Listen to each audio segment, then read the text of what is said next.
800 metre birth ഉണ്ടായിരുന്ന സ്ഥാനത്ത് 1200 metre birth കൂടി വരുന്നതോടുകൂടി ഒരേ സമയത്ത് 5 മദർഷിപ്പുകൾക്ക് ഇവിടെ നങ്കൂരമിടാൻ കഴിയുന്ന സാഹചര്യങ്ങൾ സംജാതമാകുന്നു എന്നതാണ് അതിൽ അഭിമാനകരമായ മറ്റൊരു നേട്ടത്തിലേക്ക് നാം എത്തിച്ചേരുന്നത്.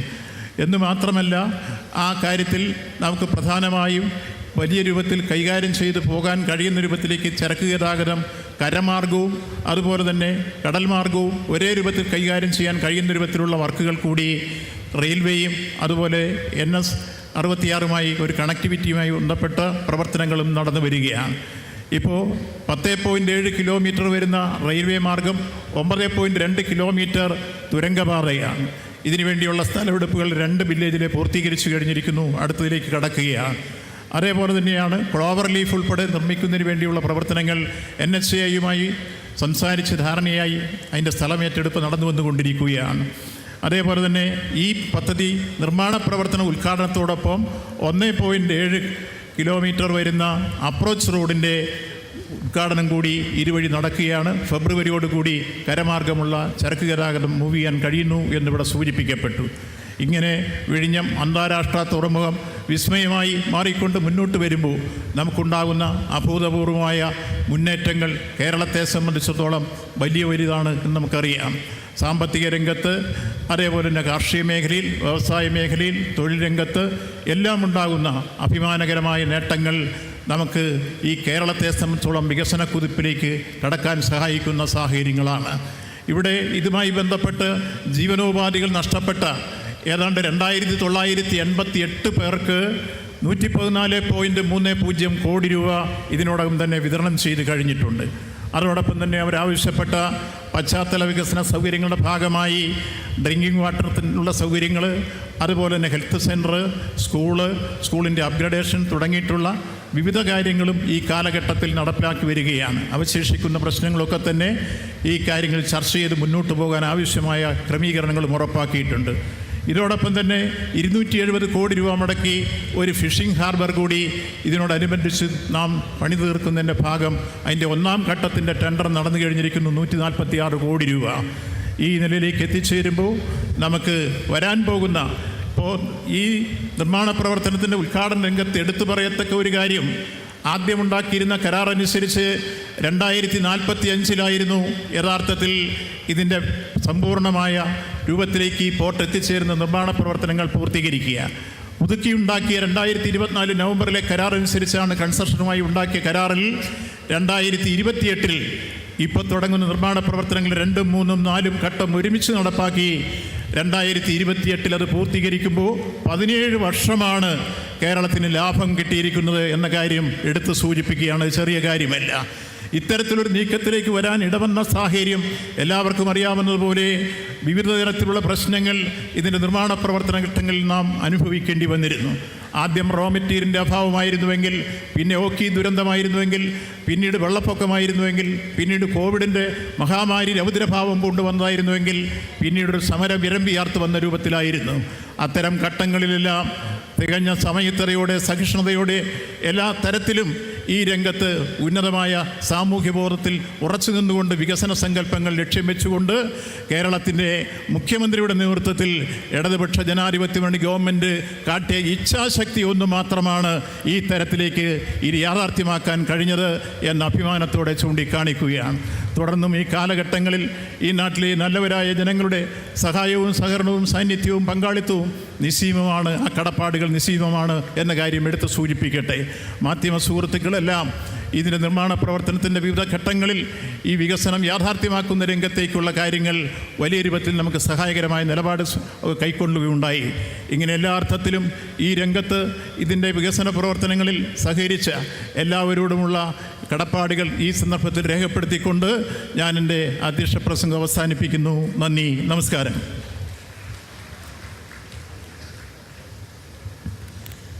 നമ്മളെല്ലാവർക്കും അഭിമാനം നിറയ്ക്കുന്ന വാക്കുകളാണ് ബഹുമാനപ്പെട്ട മന്ത്രി ഇവിടെ പങ്കുവച്ചത്. അധ്യക്ഷ പ്രസംഗത്തിന് നന്ദി.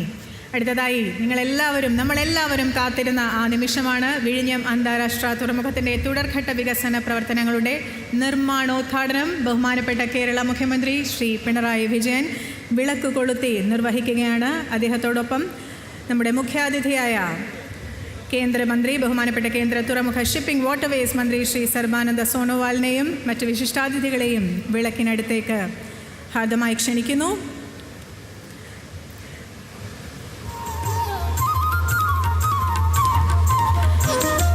ഒന്നാം ഘട്ടത്തിൻ്റെ വാർഷിക സ്ഥാപിത ശേഷിയായ 1 മില്യൺ TEU നിന്നും തുറമുഖത്തിൻ്റെ ശേഷി 5 മടങ്ങ് വർദ്ധിപ്പിച്ച് 5.7 മില്യൺ TEU ആക്കുന്ന നിർമ്മാണ പ്രവർത്തനങ്ങൾക്ക് തുടക്കം കുറിക്കുന്ന ഔപചാരികമായ ചടങ്ങാണ് ഇപ്പോൾ നമ്മൾ കാണുന്നത്. ഇന്ത്യയിലെ ആദ്യ ഓട്ടോമേറ്റഡ് തുറമുഖമായ വിഴിഞ്ഞം അന്താരാഷ്ട്ര ആഴക്കടൽ തുറമുഖത്തിൻ്റെ തുടർഘട്ട നിർമ്മാണ പ്രവർത്തനങ്ങളുടെ ഔപചാരികമായ ഉദ്ഘാടനം ബഹുമാനപ്പെട്ട കേരള മുഖ്യമന്ത്രി ശ്രീ പിണറായി വിജയൻ നിർവഹിക്കുന്നു. മുഖ്യാതിഥിയായി ശ്രീ സർബാനന്ദ സോനോവാൾ ബഹുമാനപ്പെട്ട കേന്ദ്ര തുറമുഖ ഷിപ്പിംഗ് ആൻഡ് വാട്ടർവേസ് മന്ത്രി,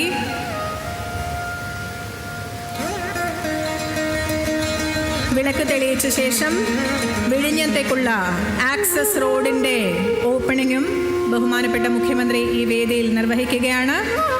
നമ്മുടെ തുറമുഖത്തെ നാഷണൽ ഹൈവേയുമായി ഘടിപ്പിക്കുന്ന ആക്സസ് റോഡ്, കണ്ടെയ്നറുകൾക്ക് പോകുവാനും വരുവാനുമുള്ള സൗകര്യം ഒരുക്കിക്കൊണ്ടുള്ള ആക്സസ് റോഡിൻ്റെ വെർച്വലായ ഇനോഗ്രേഷനും ബഹുമാനപ്പെട്ട മുഖ്യമന്ത്രി വേദിയിൽ നിർവഹിക്കാൻ പോവുകയാണ്.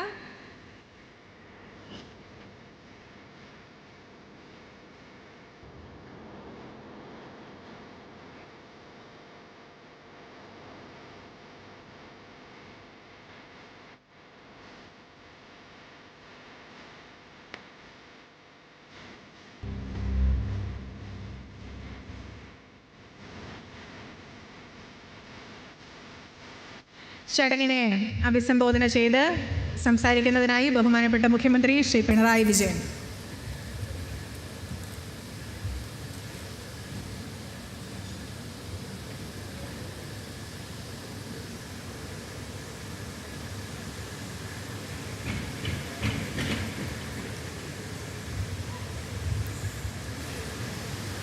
വേദിയിലും സദസ്സിലുമുള്ള വിശിഷ്ട വ്യക്തികളെ, സഹോദരി സഹോദരന്മാർ, വേദിയിലുള്ള ഒരാളെക്കുറിച്ച് പ്രത്യേകമായി പറയേണ്ടതുണ്ട് എന്നാണ് തോന്നുന്നത്. I would like to extend a hearty welcome to Sri Sarbananda Sonowalji, the Minister for Port, Shipping and Waterways, and hope he will have a pleasant stay here. Sri Sarbananda Sonowalji, who has come down to Thiruvananthapuram, as you all aware, is the chief guest here today. And I am sure he would do everything possible to take this port to higher levels and ensure that this gets completed on time. Vision Vizhinyam, presented here by Sri Karan Adani, MD, APSCZ, who is greatly involved in the construction of this prestigious project. I also welcome the ministers and the esteemed people's representatives, including leader of opposition. കേരളത്തിലെ അടിസ്ഥാന സൗകര്യ വികസന ചരിത്രത്തിലെ പുതിയൊരു അധ്യായത്തിന് ഇന്ന് തുടക്കമാവുകയാണ്. പ്രവർത്തനം തുടങ്ങി ഒരു വർഷത്തിനകം ലോക സമുദ്ര വ്യാപാര മേഖലയിൽ വിഴിഞ്ഞം വിസ്മയമായി മാറിയിട്ടുണ്ട്. വിഴിഞ്ഞം രാജ്യാന്തര തുറമുഖത്തിൻ്റെ രണ്ടാം ഘട്ട വികസന പ്രവർത്തനങ്ങൾക്കാണ് ഇന്ന് ഔദ്യോഗികമായി തുടക്കം കുറിക്കുന്നത്.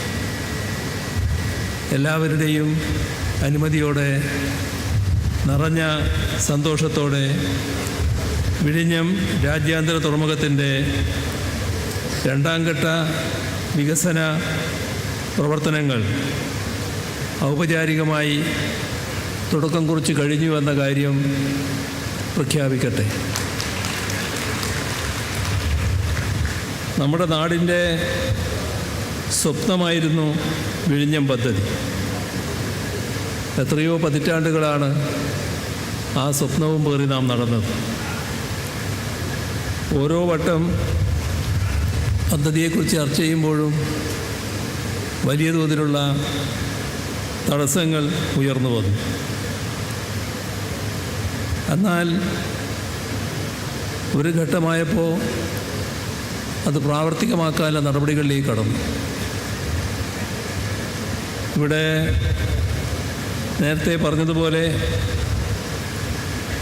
പ്രാവർത്തികമാക്കാനുള്ള ശ്രമങ്ങൾ ആരംഭിച്ചപ്പോൾ ഒരുപാട് പ്രയാസങ്ങളും പ്രതിബന്ധങ്ങളും നമുക്ക് അനുഭവിക്കേണ്ടതായി വന്നു. 2016 മുതലുള്ള കാര്യങ്ങൾ നമ്മുടെ എല്ലാവരുടെയും ഓർമ്മയിൽ സജീവമായിട്ടുണ്ടാവും. ഇവിടെ നേരത്തെ ബഹുമാന്യായ അധ്യക്ഷൻ സൂചിപ്പിച്ചതുപോലെ ഒരു ഭാഗത്ത് വലിയ തോതിലുള്ള പ്രകൃതി ദുരന്തങ്ങൾ, മഹാമാരി, ഈ പദ്ധതിക്ക്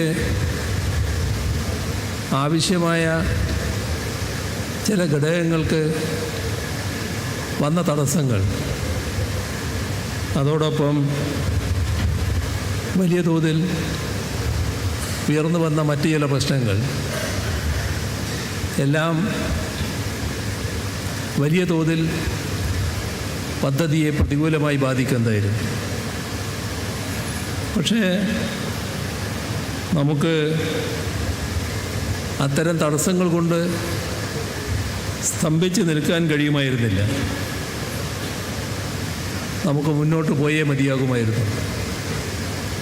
വികസന പദ്ധതികളുടെ കാര്യത്തിൽ നമ്മുടെ നാട് സ്വീകരിച്ച നിലപാടതാണ്. ഈ പദ്ധതിയുമായി ബന്ധപ്പെട്ട് നേരത്തെയുള്ള 2016 മുൻപുള്ള UDF ഗവൺമെൻറ് കാലത്താണ് തുടക്കം കുറിച്ചത് എങ്കിലും അത് നടപ്പാക്കാനുള്ള ഉത്തരവാദിത്വം 2016 ശേഷം അധികാരത്തിൽ വന്ന LDF സർക്കാരിനാണ് വന്നത്. നാടിൻ്റെ വികസന കാര്യങ്ങളിൽ വിട്ടുവീഴ്ചയില്ലാത്ത സമീപനമാണ് ഈ കാലയളവിൽ സംസ്ഥാന സർക്കാർ സ്വീകരിച്ചു വന്നത് എന്നത് ഏവർക്കും അറിയാവുന്നതാണ്. ഒറ്റ കാര്യം മാത്രമേ നാം നോക്കിയിരുന്നുള്ളൂ. അത് വികസനത്തിന് ഉതകുന്നതാണോ, നാടിന് ഗുണകരമാവുന്നതാണോ. അതിന് തടസ്സങ്ങൾ ഏത് തരത്തിലുണ്ടായാലും ആ തടസ്സങ്ങൾ നാടിൻ്റെ ആവശ്യങ്ങൾ മുൻനിർത്തിക്കൊണ്ട് അതിജീവിക്കാനാണ് നാം ശ്രമിച്ചത്. അതിന് അതിൻ്റേതായ ഫലമുണ്ടായി. ഇതുമാത്രമല്ല, ഒട്ടേറെ നമ്മുടെ നാടിൻ്റെ അഭിമാന സ്തംഭങ്ങളായി ഇപ്പോൾ കേരളം കാണുന്ന, കേരളത്തെക്കുറിച്ച് പഠിക്കുമ്പോൾ മനസ്സിലാക്കുമ്പോൾ കേരളത്തിന് പുറത്തുള്ളവർ കാണുന്ന പദ്ധതികൾ ഈ രീതിയിലാണ് പ്രാവർത്തികമാക്കിയത് എന്ന് നമ്മുടെ അനുഭവത്തിലുള്ളതാണ്. ഏതായാലും 2024 ജൂലൈയിൽ ഇവിടെ ആദ്യ മദർഷിപ്പ്